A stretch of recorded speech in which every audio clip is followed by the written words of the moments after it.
Welcome. Today we bring you the chilling story of the Porter family, whose dream home turns into a nightmare.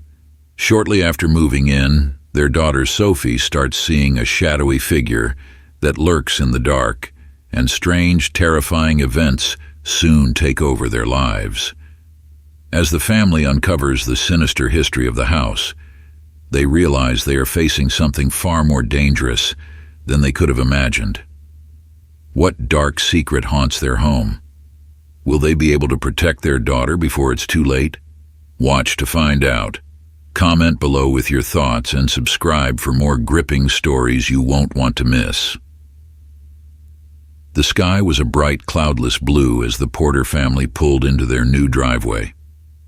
David Porter, 40, let out a long breath as he cut the engine.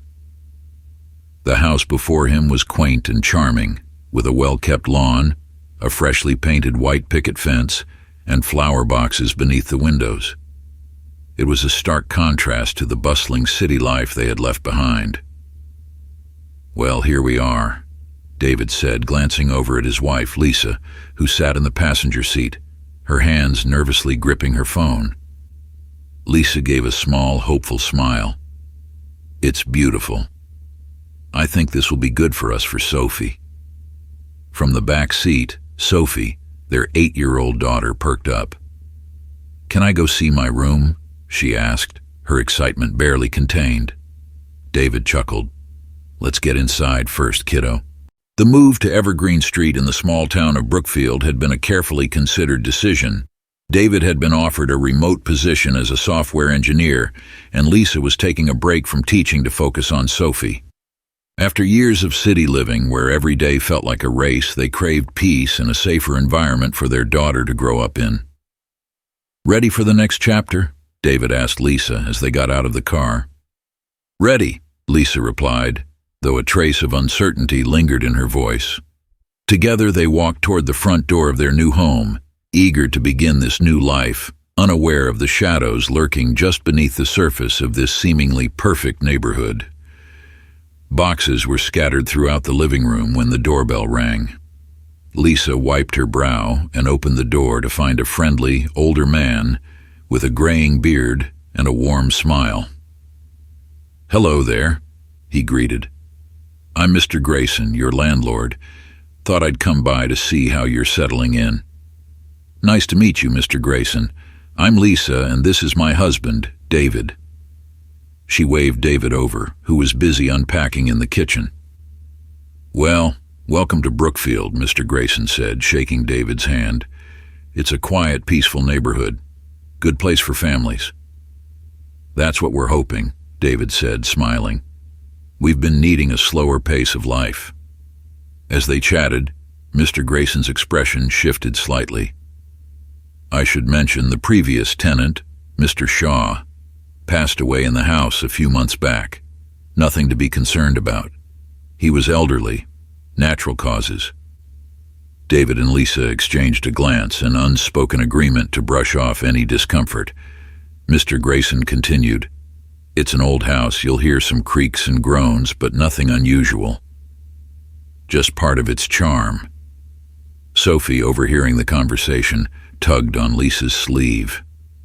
"Did the old man leave any ghosts behind?" she asked, her voice a mix of fear and curiosity. Mr. Grayson chuckled, patting her on the head. "No ghosts here, little one. Just good memories." As the landlord left, the Porters returned to unpacking, but a faint sense of unease lingered in the air. David tried to push it aside, telling himself it was just the stress of moving. But Sophie remained unusually quiet for the rest of the day. By late afternoon, the sun began to dip lower in the sky, casting long shadows across the quiet street. As David carried a box to the garage, he noticed a figure standing in the neighboring yard. A man, middle-aged, with arms crossed over his chest, was staring at their house. David hesitated, unsure whether to wave or ignore the man. The tension in the stranger's posture made him uneasy. "Can I help you?" David called out, his voice friendly but cautious. The man slowly walked over, his lips curling into a sneer that barely resembled a smile. "Evening," he said, his tone thick with something that didn't quite fit the pleasantry of his words. Ed Wilkins. I live next door. David Porter, he replied, extending a hand, but Ed ignored it. His eyes roved over David, then Lisa, who had come to stand beside him, and finally settled on Sophie, who was playing in the yard. So you're the new folks, Ed said, his voice tinged with an unmistakable edge. Neighborhood's been changing lately. People like Mr. Shaw were the backbone here, respected, quiet. Now, well, seems like it's all going downhill. David felt the sting of the words, the unspoken insinuation loud and clear. He kept his voice steady. We're just looking for a peaceful place to raise our daughter. Ed's eyes narrowed slightly. Peaceful, right. Well, I hope it stays that way. You folks better keep it that way, too. David's jaw tightened, but before he could respond, Ed's gaze shifted to Sophie. He smiled, a small, thin smile that felt anything but friendly. Nice little girl you've got there. Hope she's not the troublesome type. Lisa stepped forward, putting a protective arm around Sophie's shoulders. We're here to be part of this community, Mr. Wilkins. We don't want any trouble. Ed's smirk grew wider. Just don't bring any, and we'll be fine. Without another word, he turned and walked back to his house, leaving an uncomfortable silence in his wake. David exhaled slowly. What was that about? Lisa shook her head, her eyes still on the retreating figure. I don't know, but I don't like him. Let's just keep to ourselves. David nodded, but as they walked inside, he couldn't shake the cold feeling Ed had left behind. The first night in the new house was uneventful. The Porters were exhausted from the move, collapsing into bed as soon as Sophie was tucked in. But by the second night, things began to feel different. It was around 3 a.m. when Sophie's scream shattered the silence. David and Lisa bolted upright, racing down the hallway to Sophie's room. They found her sitting up in bed, her small frame trembling as tears streaked down her cheeks. There was a man, Sophie sobbed. He was standing right there, watching me. David's heart raced as he scanned the room. The window was locked, the closet empty, and the shadows seemed harmless, but Sophie's terror was palpable. Sophie, it was just a nightmare, Lisa said gently, pulling her into a tight hug. No one's here, see? Sophie shook her head. No, Mommy. He was real. I saw him. David exchanged a glance with Lisa, worry creasing his brow. Maybe it's just the new environment, he whispered, though the words didn't comfort him. She's adjusting. Let's not make it worse by feeding into it. They comforted Sophie until she fell back asleep, but neither David nor Lisa could shake the feeling that something wasn't right. 2 nights later, the atmosphere in the house grew heavier. Lisa began to hear faint noises at night, footsteps, the soft creak of a door, whispers that seemed to come from nowhere. She dismissed them at first, chalking it up to the house settling or her overactive imagination. But Sophie's claims became more frequent. Every night she woke screaming, insisting the man was back, standing at the foot of her bed, watching her with cold, empty eyes. David checked every corner of the room, but there was no sign of an intruder. No open windows, no doors left ajar. Nothing. Sophie, David said softly, sitting on the edge of her bed. Sometimes when we're scared or in a new place, our minds play tricks on us. You know that, right? Sophie hesitated, her wide eyes still searching for the shadows.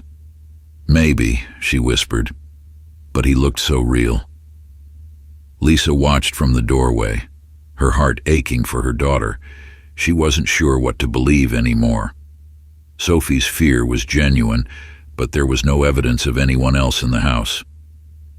Do you want to sleep in our room tonight? Lisa asked, hoping the closeness would calm her. Sophie nodded, and David carried her to their bedroom, tucking her between them. As they lay in the dark, David's mind raced. He had always been the rational one, the one who kept his feet on the ground. But now even he couldn't deny that something strange was happening. "I'm going to install cameras," David whispered to Lisa, his voice barely audible. "Just to be sure." Lisa nodded, grateful for the plan but still deeply unsettled. She clutched Sophie closer, silently hoping that whatever was happening in their new home would stop soon. But in the back of her mind, she knew this was only the beginning. The following morning, David woke with a pounding headache. He hadn't slept much, tossing and turning, replaying Sophie's terrified words in his mind. Lisa was already up, making breakfast for Sophie, who sat at the kitchen table, bleary-eyed and quiet. The tension in the house was palpable. Sophie hadn't mentioned the shadowy figure that morning, but David knew the fear was still there, simmering beneath the surface. "I think we should go talk to the neighbors," Lisa said as she flipped pancakes.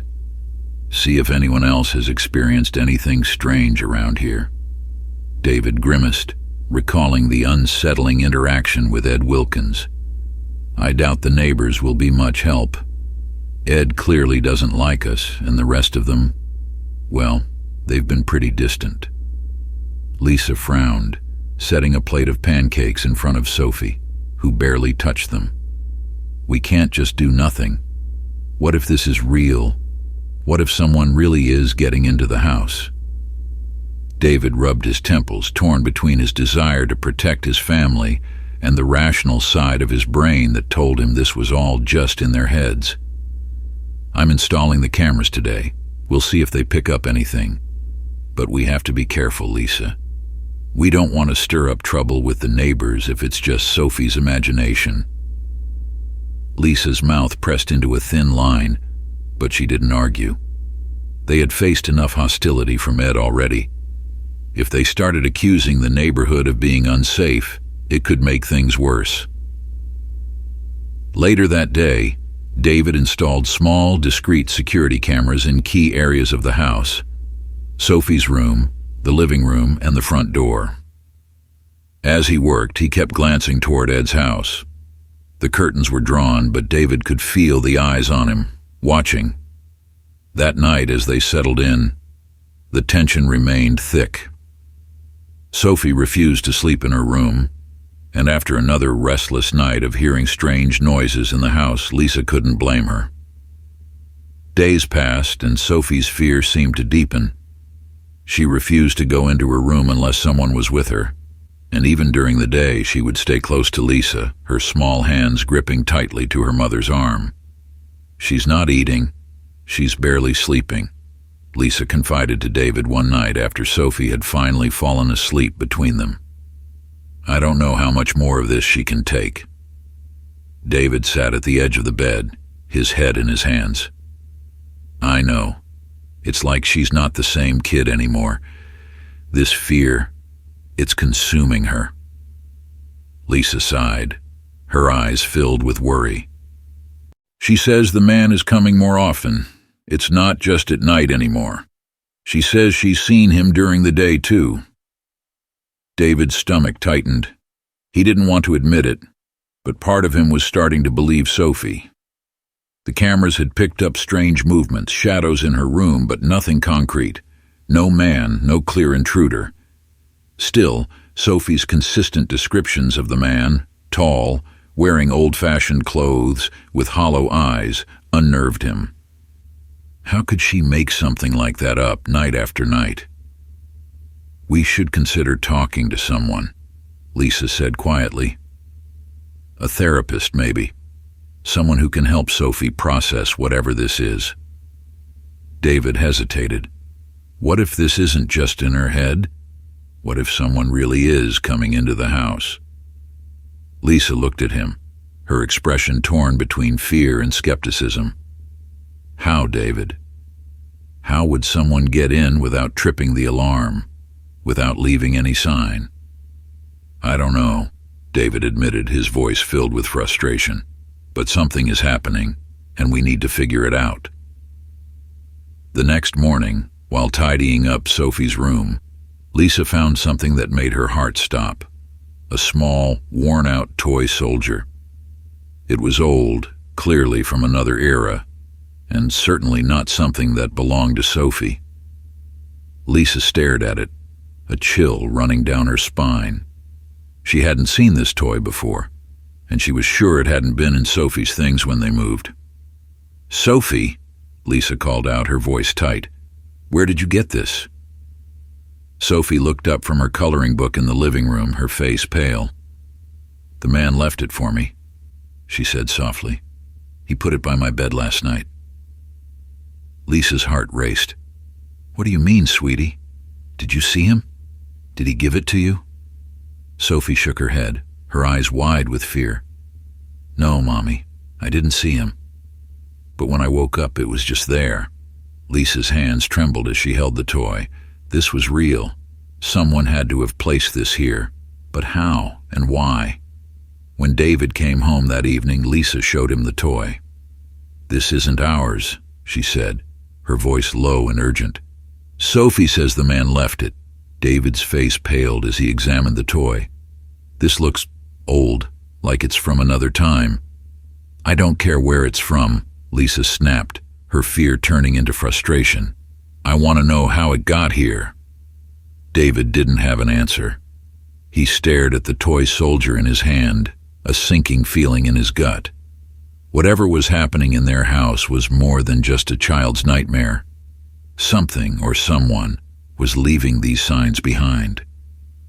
That night, David set up the camera feed on his phone, determined to catch whatever or whoever was causing this. He couldn't keep dismissing Sophie's claims, not when there was now physical evidence in their house. As the night dragged on, David couldn't sleep. Every noise in the house made him jump. The creak of the floorboards, the groan of the pipes, even the soft hum of the refrigerator felt ominous in the quiet darkness. At around 2 a.m., David finally began to drift off when his phone buzzed with a motion alert from the camera in Sophie's room. His heart leaped into his throat as he fumbled to his phone, pulling up the live feed. There on the screen he saw it, a shadow moving across Sophie's room, stopping at the foot of her bed. David's blood ran cold. He jumped out of bed, racing down the hallway to Sophie's room. He threw the door open, flipping on the light, but there was nothing. No one.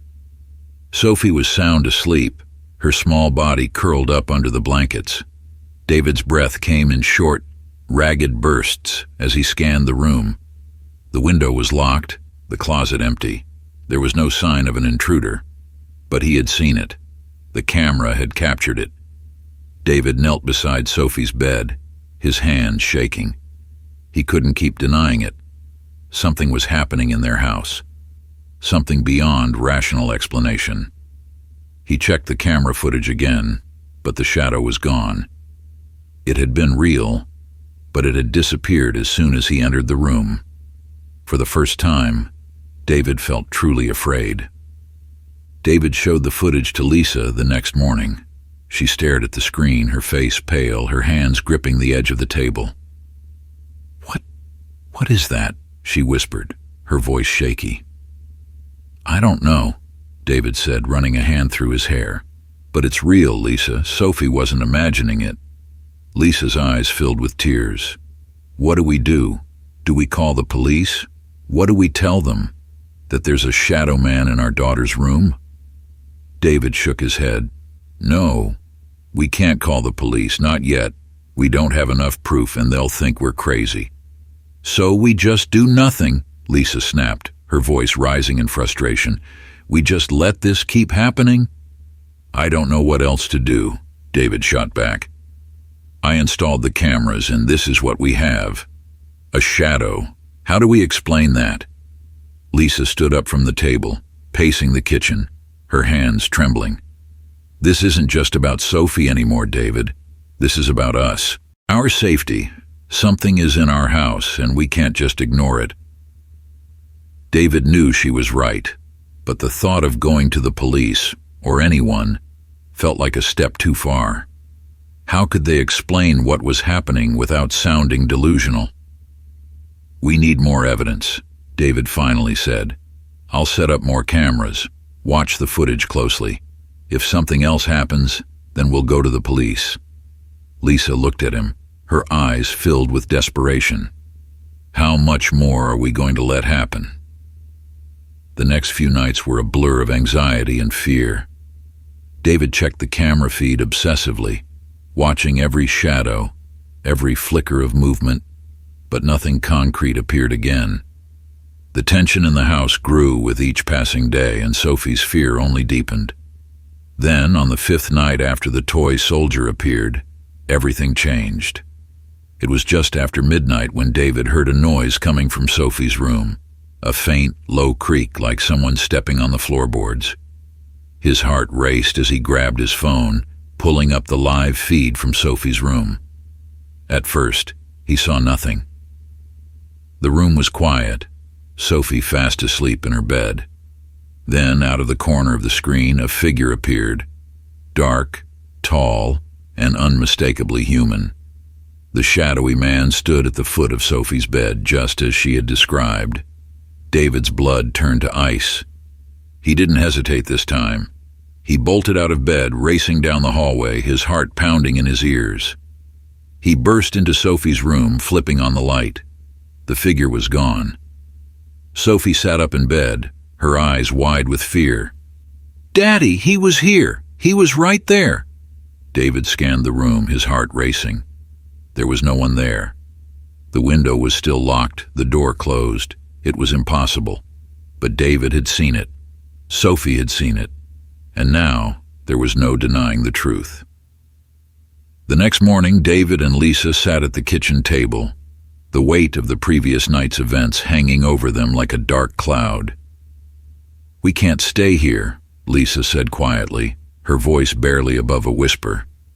"It's not safe. Whatever this is, it's not going away." David stared down at his hands, his mind racing. "I don't want to leave," he said, though even as he said the words, he wasn't sure why. "We just moved here. We can't run from this." Lisa's eyes filled with tears. "David, this isn't something we can fight. It's not something we can fix. We have to protect Sophie." Before David could respond, there was a knock at the front door. He stood up, his heart sinking as he opened the door to find Ed Wilkins standing on the porch, his arms crossed over his chest, a scowl on his face. "You need to leave," Ed said bluntly, his voice cold and hard. David blinked, taken aback. "What?" "You heard me," Ed growled. "I know what's been going on in that house. I warned you. You need to get out before things get worse." David's stomach twisted. "How do you know what's happening in my house?" Ed's eyes narrowed. "I've lived here long enough to know what that house is capable of. You think you're the first family to go through this? You're not, and you won't be the last if you don't get out." David's heart raced. "What are you talking about? What do you know?" Ed leaned in closer, his voice low and menacing. "I'm telling you this for your own good. Leave, before you lose everything." Without waiting for a response, Ed turned and walked away, leaving David standing on the porch, his mind reeling. David stood on the porch long after Ed had left, his mind reeling. Ed's warning echoed in his ears. "You're not the first family to go through this. Leave before you lose everything." When David finally returned inside, Lisa was waiting in the living room, her eyes red from crying.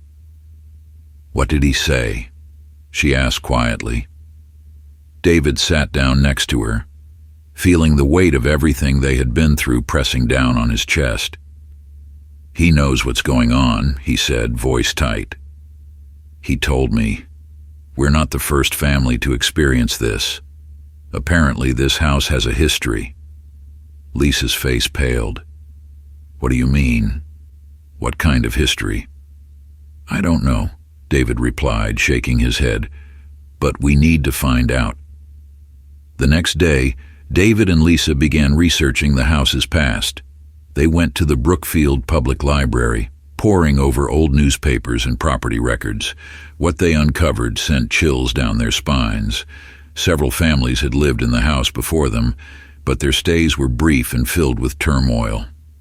The most disturbing story was that of Raymond Shaw, a man who lived there in the 1960s. His family had vanished under mysterious circumstances. His wife and children disappeared one night, and Shaw was found dead in the house weeks later. Officially, it was ruled, but locals whispered about something darker. There were rumors, Lisa said, reading aloud from a yellowed newspaper clipping. People said Shaw abused his family. He was controlling, violent, but no one knows what really happened. His family just disappeared. David felt a cold knot of fear tighten in his stomach. Do you think the thing Sophie is seeing could be him? Lisa's hands trembled as she set the newspaper down. I don't know, but whatever it is, it's dangerous. The realization hit David like a punch to the gut. They weren't just dealing with a haunting, they were dealing with something far more sinister, something that had taken lives before, and it was after their daughter.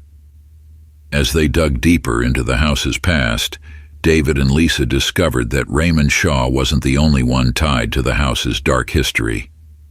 Over the decades, several other families had moved in and quickly left, citing strange occurrences and an overwhelming sense of dread. The most recent tenants had only stayed for 6 months before moving out, leaving behind everything they owned. What if it's not just Shaw? David said one night as they sat at the kitchen table, surrounded by old documents and newspaper clippings. What if whatever's in this house is something worse, something that's been here all along? Lisa shuddered. I don't want to think about that, but we can't ignore it anymore. Sophie is in danger. They agreed to confront Ed Wilkins again, desperate for answers. But when they knocked on his door the next morning, there was no answer. The curtains were drawn tight, and the house was eerily silent. Maybe he's gone, Lisa whispered, her voice trembling. David shook his head. He knows something. We just need to figure out what. The atmosphere in the Porter house grew more oppressive with each passing day. The shadowy figure appeared more frequently, lingering longer at the foot of Sophie's bed, sometimes moving closer. Sophie's once vibrant personality faded as she grew more withdrawn and fearful. Lisa, too, began to feel the weight of the house pressing down on her as though the very walls were watching them. David's sleep became fitful, plagued by nightmares of the shadowy figure, now more menacing than ever. He woke up drenched in sweat, his heart racing. No matter how many cameras he installed, he could never catch the figure clearly. It always seemed to disappear just as he reached Sophie's room. One night, while watching the live feed from the camera in Sophie's room, David saw something that chilled him to his core. The figure was standing at the foot of Sophie's bed again, but this time it leaned down, reaching toward her. David ran to the room, flinging the door open, but as always, there was nothing there. Sophie was awake, trembling, her eyes wide with terror. "Daddy," she whispered, her voice shaking. "He touched me." David's heart sank. He knelt by her bed, pulling her into his arms. "We're going to fix this, sweetie, I promise. We won't let him hurt you." But even as he said the words, David wasn't sure how much longer they could stay in the house. Desperation pushed David and Lisa to confront Ed again. This time, Ed answered the door, looking more haggard and frail than before. His eyes were bloodshot, his face gaunt. "We need to talk," David said, his voice firm. Ed hesitated for a moment before stepping aside, letting them in. The inside of his house was dimly lit, and the air smelled stale as though the windows hadn't been opened in years. "I warned you," Ed muttered as he sat down in a worn armchair. "I told you to leave." "What do you know about this house?" Lisa demanded, her voice shaking. "What's happening to our daughter?" Ed sighed, rubbing his temples. "That house, it's cursed. It has always been. ever since Shaw. Raymond Shaw? David asked, his stomach tightening. Ed nodded. I knew him. Lived here my whole life, watched everything that happened. Shaw was a monster, abused his family, controlled them, hurt them. But it wasn't just him. There's something in that house, something evil. It took his family, and it's been taking others ever since. David and Lisa exchanged a horrified glance. What do you mean, taking them? Lisa asked. Ed's voice dropped to a whisper. The house. It feeds on fear. It wants to consume anyone who lives there. The longer you stay, the worse it gets. Shaw's family, the ones before you, they couldn't escape it. I've been trying to warn everyone since. David felt his pulse quicken. Why didn't you say something sooner? Why all the hostility? Ed's eyes filled with regret. Because I tried before. I tried to warn the others, but they didn't listen. They thought I was crazy. I thought if I could scare you enough, you'd leave before it got to this point. Lisa's voice was trembling with anger and fear. Our daughter is being tormented, and you knew this was happening? Ed's face crumpled. I'm sorry, I thought I could stop it. David stood up, his body trembling with rage. What do we do now? How do we stop it? Ed looked up at him, eyes hollow. You can't stop it. All you can do is leave. David and Lisa drove home in silence, their minds racing with the gravity of Ed's revelation. But as they pulled into their driveway, Lisa turned to David, her expression resolute. We can't leave, David. We can't run from this. David stared at her, shocked. What do you mean? Ed said.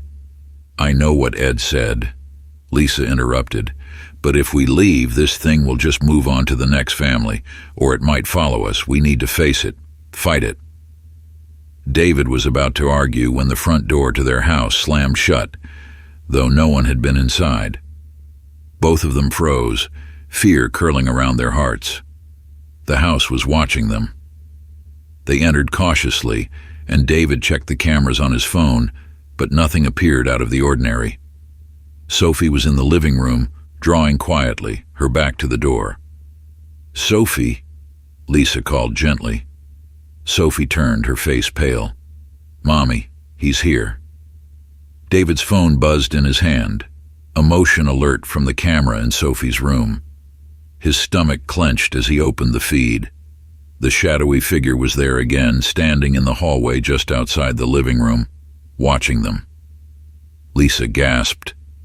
David, we need to get out of here.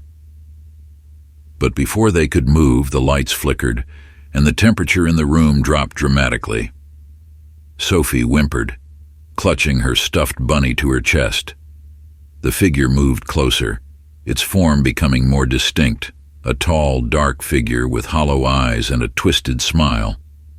David's mind raced. They couldn't fight this thing, but they couldn't run either. It was too late for that. We have to do something, Lisa whispered, her eyes wide with terror. David nodded, grabbing Sophie and pulling her close. We're getting out of here, now.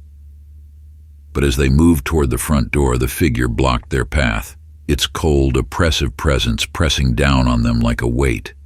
Sophie cried out, her small body shaking with fear. Daddy, it's here, he's going to take me. David's heart pounded in his chest. He had never felt so powerless. But then, deep within him, a surge of anger rose. He wouldn't let this thing take his daughter. With a strength he didn't know he had, David pushed past the figure, yanking open the front door. The cold presence clawed at him, but he fought through it, pulling Lisa and Sophie outside. As soon as they crossed the threshold, the oppressive weight lifted, but the shadow lingered at the doorway, watching them with its hollow, hungry eyes. David slammed the door shut, his breath ragged, his body trembling. We can't go back in there, he gasped. Lisa clutched Sophie to her chest, her face pale. What do we do now?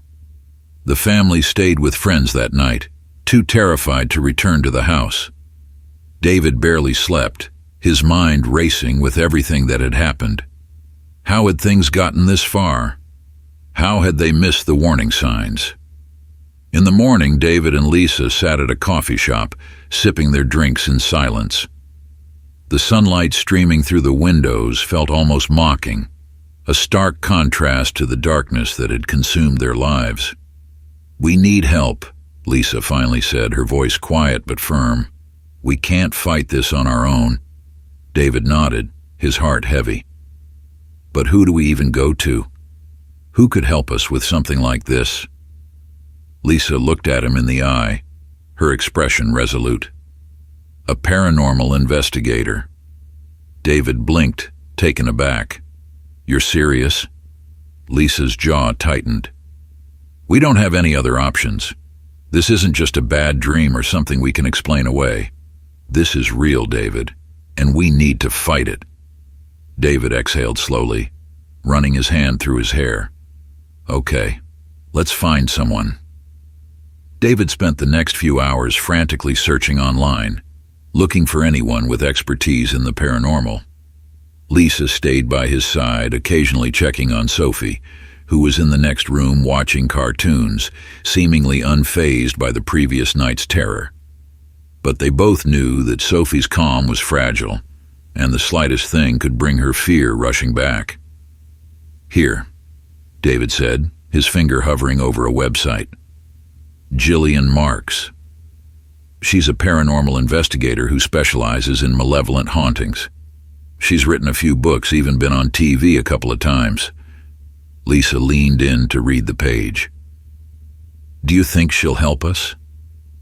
"I don't know," David said, "but I'm going to call her. We need all the help we can get." David made the call, explaining their situation in a tight, anxious voice. To his relief, Jillian didn't dismiss him as crazy. Instead, she listened carefully, asked a few probing questions, and then said she would come out the next day to assess their situation. "Do you think she can actually do something?" Lisa asked after David hung up. David looked at her, his expression grim. "I hope so, because I don't know how much more of this we can take." The following day, Jillian Marks arrived at the Porter house. She was a tall woman in her early 40s with sharp features and an air of quiet authority.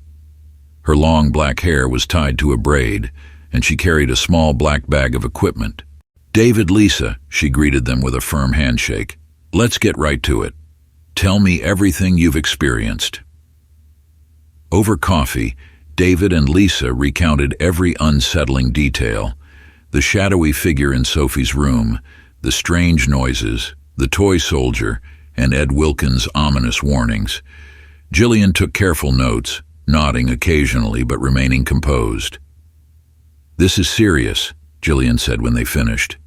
"Malevolent hauntings like this are rare, but they do happen. From what you've told me, this spirit is feeding off of your daughter's fear. It's growing stronger because of it. Can you stop it?" Lisa asked, her voice laced with desperation. "I can help," Jillian replied, "but I need to be honest with you, it won't be easy.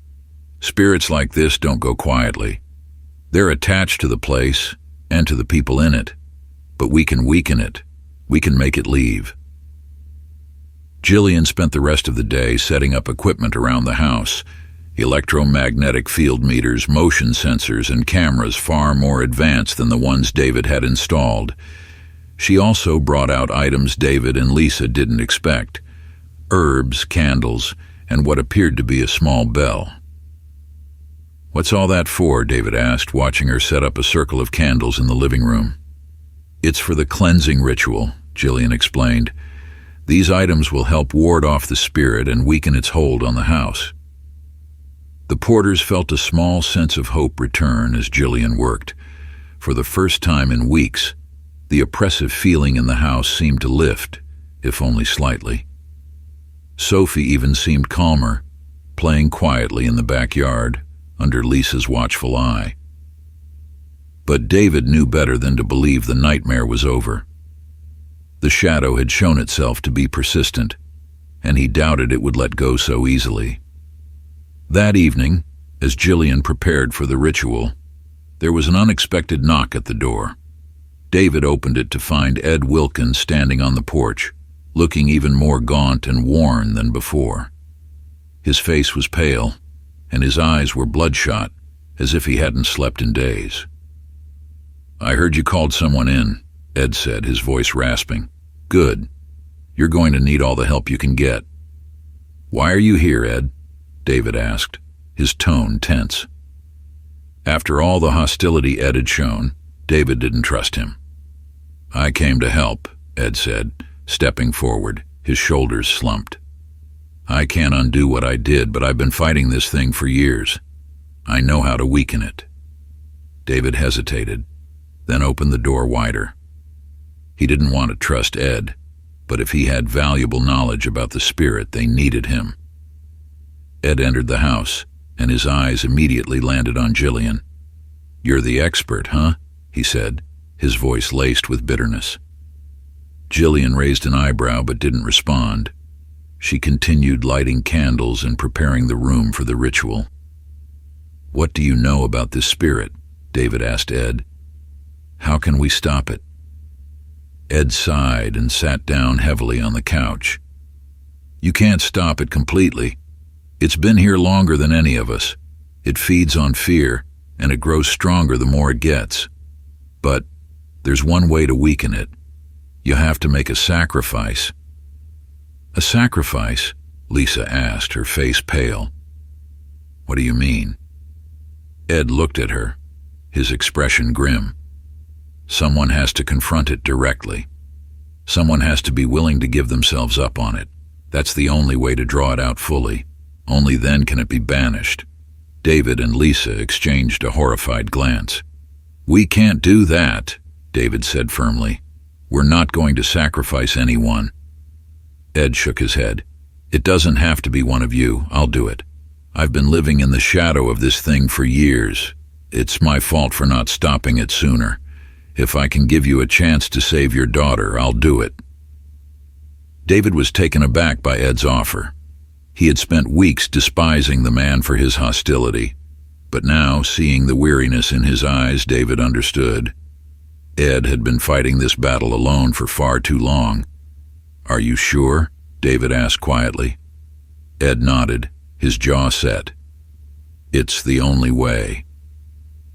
That night, with Ed's help, Jillian prepared for the final confrontation with the spirit. The air in the house felt thick and charged, as if something dark and malevolent was watching, waiting. David, Lisa, and Sophie stayed together in the living room as Jillian and Ed worked. Jillian explained the plan in hushed tones. Ed would act as bait, drawing the spirit into the open, and Jillian would perform the ritual to banish it once and for all. "It's going to get worse before it gets better," Jillian warned. "The spirit will fight back. It knows we're trying to force it out." David nodded, his heart pounding. He held Sophie close, trying to reassure her, but his own fear was overwhelming. If this didn't work, he didn't know what they would do. As the night deepened, the temperature in the house began to drop. The lights flickered, and strange creaking noises echoed through the walls. Sophie whimpered in Lisa's arms, and Lisa shot David a look of pure terror. "It's starting," Jillian said quietly. "Stay calm. No matter what happens, don't let the spirit feed off your fear. It's what gives it strength." Suddenly, a loud crash came from upstairs. The entire house seemed to shake, and the lights flickered wildly. David jumped to his feet, his heart racing. "Stay here," Jillian commanded. "We're ready." Ed stood in the middle of the living room, his face pale but determined. He held a small, old photograph in his hand, of his daughter, David realized. It was his last tie to the life he'd lost. Ed took a deep breath and closed his eyes. "Come on," Ed muttered under his breath. "I'm ready for you. Show yourself." The air in the room grew colder, and the shadow began to take form in the corner, growing larger, more defined. It was no longer just a vague figure. Now, it had the outline of a man. Its hollow eyes locked onto Ed, who stood firm. "Come on!" Ed shouted, his voice trembling but resolute. "Take me!" David's breath caught in his throat as the shadow lunged toward Ed. He watched in horror as Ed's body convulsed, his face twisted in agony. The spirit seemed to engulf him, its dark form wrapping around him like smoke. "Now!" Jillian yelled. She began chanting, her voice rising in a powerful incantation. The candles flickered, and the air hummed with energy. The shadow recoiled, its form wavering as if it were being pulled apart.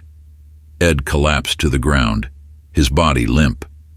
But the shadow remained, writhing and struggling against Jillian's words. The shadow let out an ear-piercing shriek, its form twisting and contorting as Jillian's ritual gained strength. The entire house seemed to tremble, as though the spirit was trying to tear it apart from the inside. David clutched Sophie tightly, shielding her from the cold wind that seemed to swirl around the room, even though the windows were shut. Lisa stood beside them, her face pale and eyes wide with terror, but her hands were steady as she reached out to hold David's arm.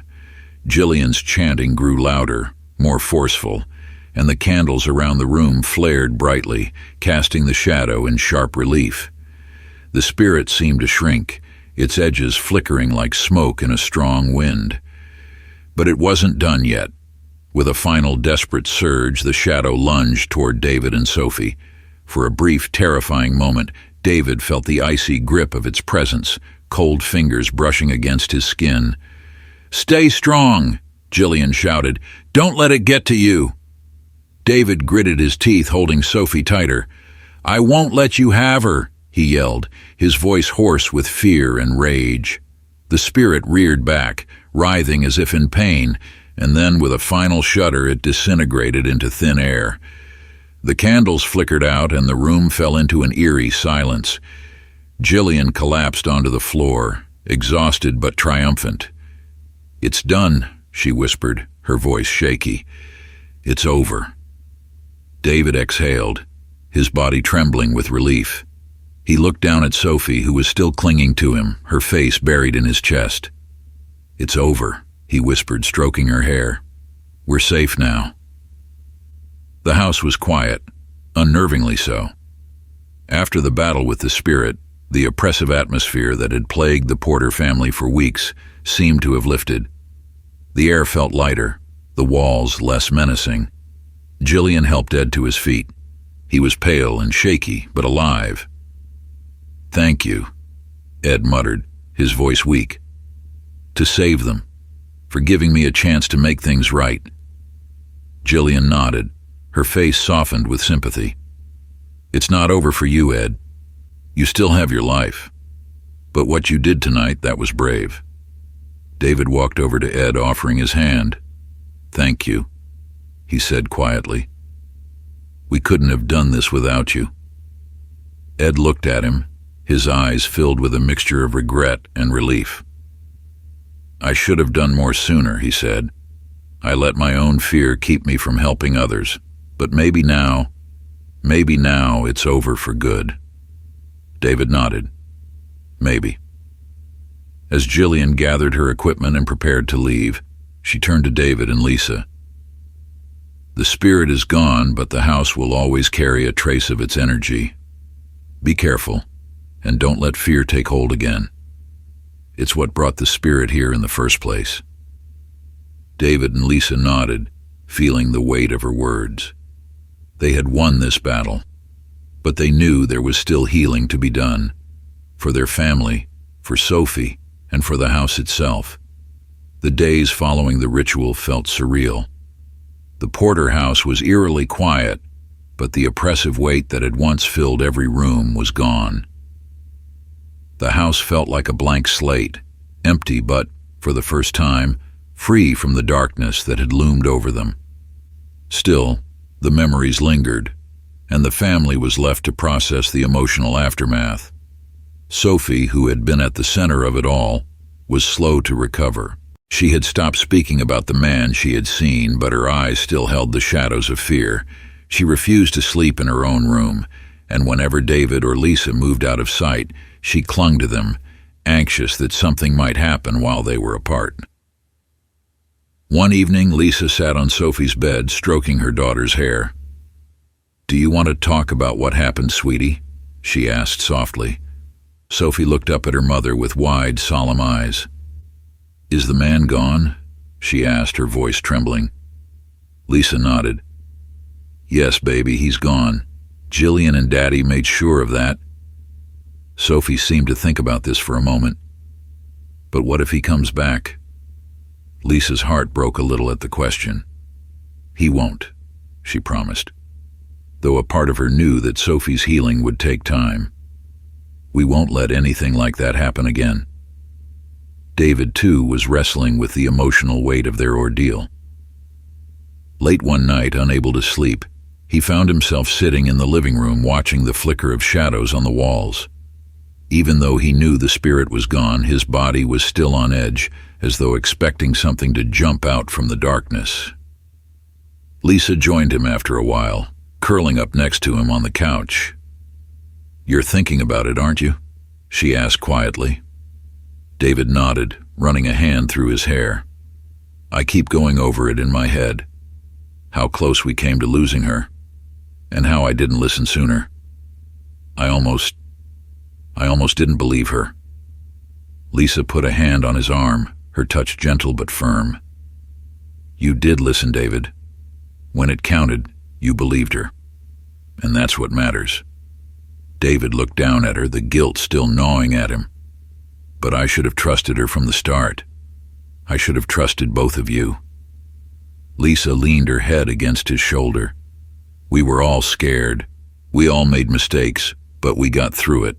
We're still here, and we'll keep getting stronger." David nodded, his chest tight with emotion. He had learned a hard lesson. Never again would he doubt his instincts or dismiss Sophie's fears. From now on, he would listen to his daughter, to his wife, and to himself. Word of what had happened in the Porter house spread quickly through the neighborhood. Though the details of the haunting remained private, many neighbors knew that something strange had occurred, especially after they had seen the police and investigators coming and going from the house. To David's surprise, the community, once so cold and distant, began to rally around his family. Neighbors who had barely spoken to them before stopped by with food, offered to help around the house, or simply reached out to offer support. One afternoon, Sarah Mitchell, who lived 3 doors down, knocked on their door, holding a casserole dish in her hands. "I heard you've been through a rough time," she said awkwardly, shifting on her feet. "Just wanted to bring this over. We're all thinking about you." David thanked her, still taken aback by the change in tone. After weeks of feeling like outsiders, he was surprised by the sudden warmth. As Sarah left, Lisa turned to David, raising an eyebrow. "Well, that's different." David chuckled softly. "I guess facing down an evil spirit changes people's priorities." A few weeks after the ritual, Ed Wilkins came to visit them one last time.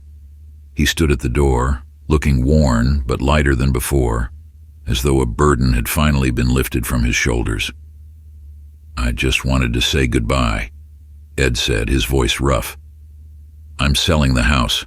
I've been here too long. It's time to move on." David nodded, understanding. After everything that had happened, it made sense for Ed to leave. The house next door, like their own, had been a place of darkness and pain for too long. "Thank you," Lisa said quietly, "for helping us, for everything you did." Ed shrugged, looking uncomfortable with the praise. "I should have done more sooner, but I'm glad you're all okay." David extended his hand, and after a brief hesitation, Ed shook it. "Take care of yourself, Ed," David said. "You did the right thing in the end." As Ed walked away, David and Lisa watched him go, feeling a sense of closure. Ed's departure marked the end of one chapter and the beginning of another. They had survived, but the experience had changed them all. Over time, the Porter family began to rebuild their lives. Sophie gradually returned to her old self, though she still carried the memory of the haunting with her. Therapy helped her process her fear, and slowly she started spending more time in her own room, though the door was always left slightly ajar at night. David and Lisa, too, found their footing again. Their marriage had been tested, but the ordeal had brought them closer, reminding them of the strength they found in each other. The neighborhood, once distant and unfriendly, had shifted as well. David and Lisa began to feel like they were truly part of the community, and new friendships blossomed as they healed from trauma. One evening, as the family sat around the dinner table, laughing and enjoying their meal, the weight of the past seemed to lift entirely. The house, once filled with fear, now felt like a home again. "We did it," David said, smiling at Lisa and Sophie. "We got through it." Sophie grinned, her eyes bright. "We're stronger than the shadow man." David chuckled, ruffling her hair. "That's right, kiddo. We're stronger than anything." But even as life returned to normal, there were still small, subtle reminders of what had happened. Late at night, when the house was quiet and the world outside was still, David sometimes felt a faint chill in the air. It was nothing like the oppressive presence that had once haunted them, but it was a reminder that the house had a past, one that couldn't be erased entirely. Lisa, too, noticed small things. A door that would close on its own, the sound of footsteps in the hallway when no one was there. But they didn't scare her anymore. The spirit was gone, but the house would always carry a trace of its former darkness. One evening, as they sat together on the couch, Lisa leaned into David's side, sighing softly. "Do you think we'll ever really be free of this place?" David thought for a moment, then shook his head. "Maybe not. But we're free enough. We've made it through the worst, and now it's just a house." Lisa smiled at that, resting her head on his shoulder. "Just a house," she repeated softly. The months passed, and the Porter family continued to find their way forward. They became more involved in the community, attending neighborhood events and forming closer bonds with their neighbors. David, who had once been hesitant to trust anyone, now found himself opening up more, sharing stories with other parents, and even talking about their experience with those who asked. He was careful not to go into too much detail, but the community had been supportive in a way he never expected. Lisa joined the PTA at Sophie's school and volunteered at local events. Her calm and strength in the face of their ordeal had made her a respected figure in the neighborhood, and people looked to her for advice and support. As the neighborhood grew closer, the story of the haunted house became something of a legend, whispered about, but never fully discussed in the open. It was part of their history now, but it no longer held power over them. A year after the events with the spirit, the house next door, Ed's former home, was sold. David and Lisa watched from their porch as the new family moved in, a young couple with a baby in tow. "They have no idea what they're in for," David joked, though there was no malice in his voice. He had come to terms with what had happened, and he didn't believe the house was dangerous anymore. Lisa smiled. Maybe it's time for a fresh start for them, too, like it was for us. David nodded, his gaze lingering on the young couple as they unpacked. "I hope they find their way." As life settled into a new normal, David and Lisa remained vigilant, always mindful of Sophie's well-being. They had learned to trust their instincts, to listen carefully when something didn't feel right. One evening, as Sophie played in the backyard, Lisa sat beside David on the porch, watching her with a peaceful smile. "Do you think we'll ever have to face something like that again?" Lisa asked quietly. David shook his head. "I don't know, but I do know that if we ever do, we'll be ready, and we'll always listen to Sophie. No more second-guessing." Lisa smiled, leaning her head against his shoulder. "Good, because I don't think I could go through that again." David chuckled softly. Neither could I. The lingering traces of the haunting slowly faded, replaced by a sense of peace that permeated every part of their lives. Sophie continued to grow, her fear of the shadowy figure diminishing with each passing day. She still had moments of hesitation, but the love and support of her parents helped her heal. David and Lisa, too, found peace in their home. It wasn't the perfect life they had envisioned when they first moved in, but it was theirs, and they had fought hard for it. On quiet nights, when the wind rustled through the trees and the stars twinkled overhead, David sometimes thought about the spirit, about Ed, and about everything they had been through. But the fear was gone, replaced by a sense of quiet resilience. They had faced darkness, and they had won. As the Porter family sat together on the front porch, watching the sunset over Evergreen Street, they felt a sense of calm they hadn't known in a long time. The house that had once been a place of fear had become a place of love, healing, and growth. Sophie played in the yard, laughing and chasing fireflies, her giggles filling the air. Lisa looked over at David, her eyes bright with happiness. "We made it." David smiled, wrapping his arm around her. "Yeah," he said softly, "we made it." And as the sun dipped below the horizon, casting a warm golden glow over their home, they knew that no matter what challenges lay ahead, they would face them together as a family.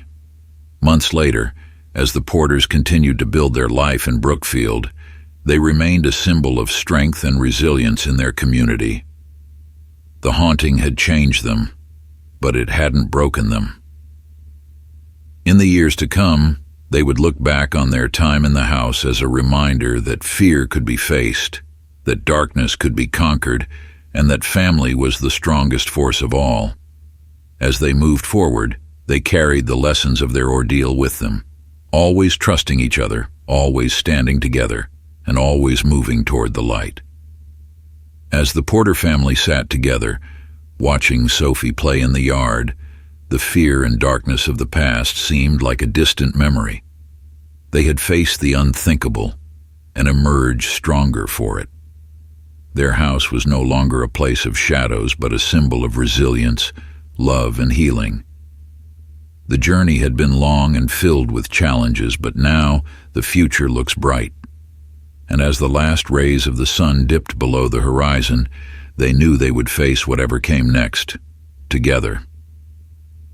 Thank you for joining us on this incredible journey of the Porter family. If you enjoyed this story of courage, resilience, and the power of family, don't forget to subscribe to our channel for more gripping and emotional stories that will keep you on the edge of your seat. Hit the like button, leave a comment, and share your thoughts with us. We love hearing from you. And if you're looking for another thrilling tale, click here to watch the next heart-pounding story we've handpicked just for you.